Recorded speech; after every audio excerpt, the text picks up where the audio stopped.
Dalam keheningan malam yang merayap di sela-sela dinding kayu rumah tua di pelosok Nusantara, sebuah tindakan sederhana seperti menyisir rambut dapat berubah menjadi undangan bagi entitas yang seharusnya tetap berada di balik tirai dimensi lain.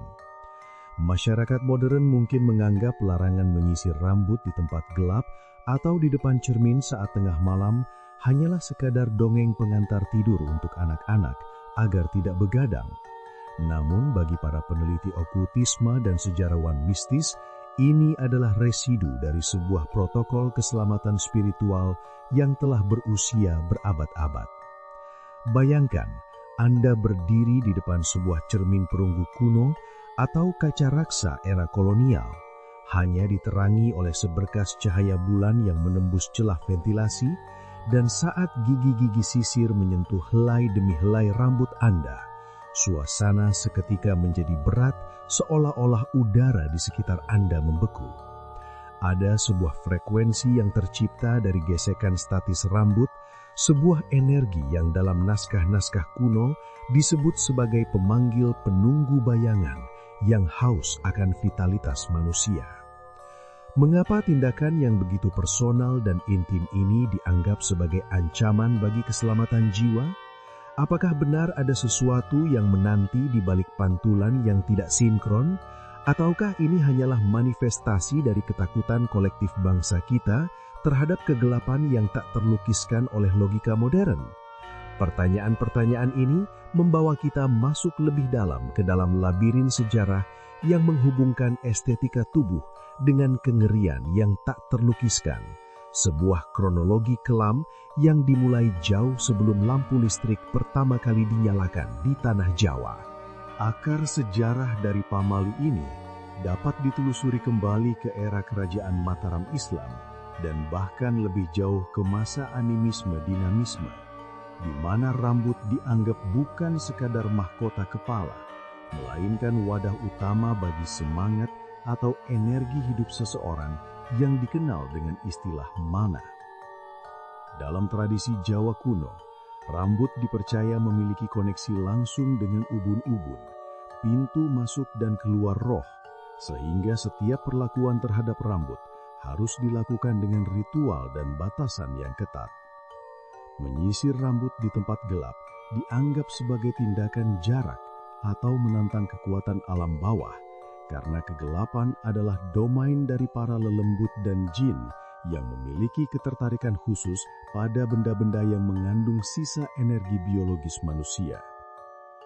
Data dari catatan perjalanan penjelajah Belanda pada abad ke-18 menyebutkan bahwa para dukun di pedalaman seringkali menggunakan potongan rambut untuk media teluh, dan tindakan menyisir di malam hari diyakini akan melepaskan partikel aura yang dapat dengan mudah ditangkap oleh entitas jahat.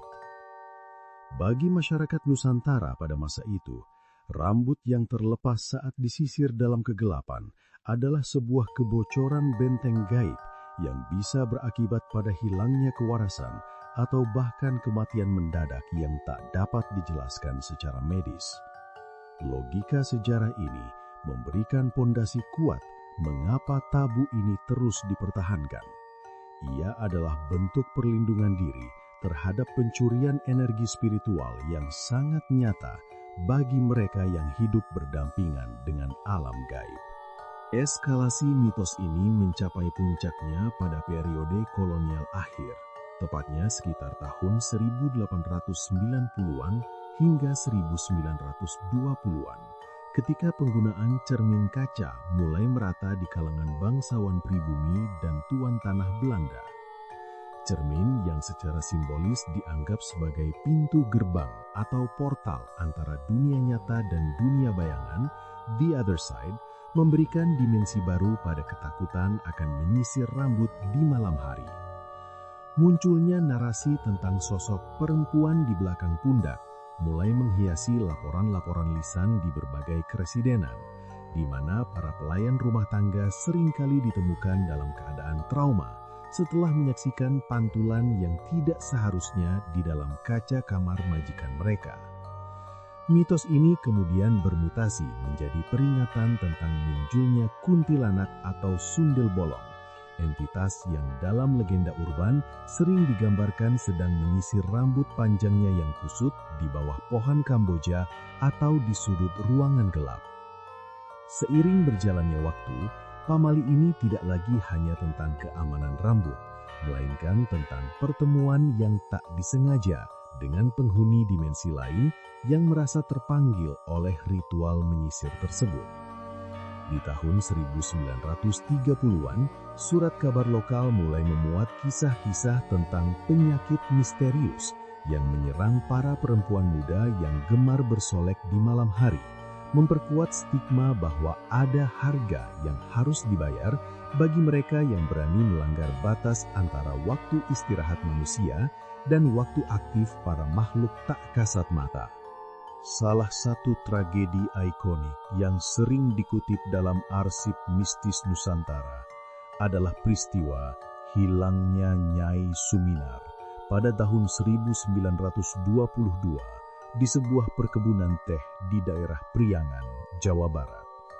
Suminar adalah seorang penari keraton yang dikenal karena kecantikannya dan rambut hitam pekatnya yang panjang hingga menyentuh lantai. Namun ia juga dikenal memiliki kebiasaan aneh menyisir rambutnya di depan cermin besar peninggalan VOC setiap kali bulan purnama tiba, meskipun telah diperingatkan oleh para sesepuh desa.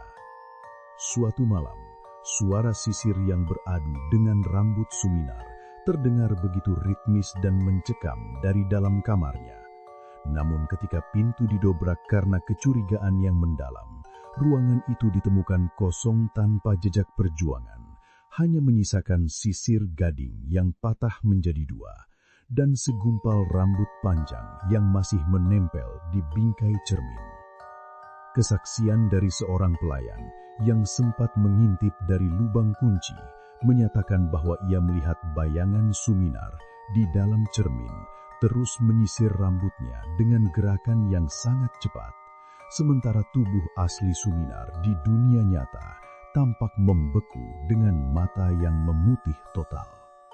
Pencarian dilakukan selama berbulan-bulan di hutan sekitar, namun Nyai Suminar tidak pernah ditemukan, meninggalkan misteri besar yang hingga kini menjadi bukti sejarah kelam bagi para penganut paham mistis tentang bahayanya berinteraksi dengan cermin di saat cahaya mulai memudar.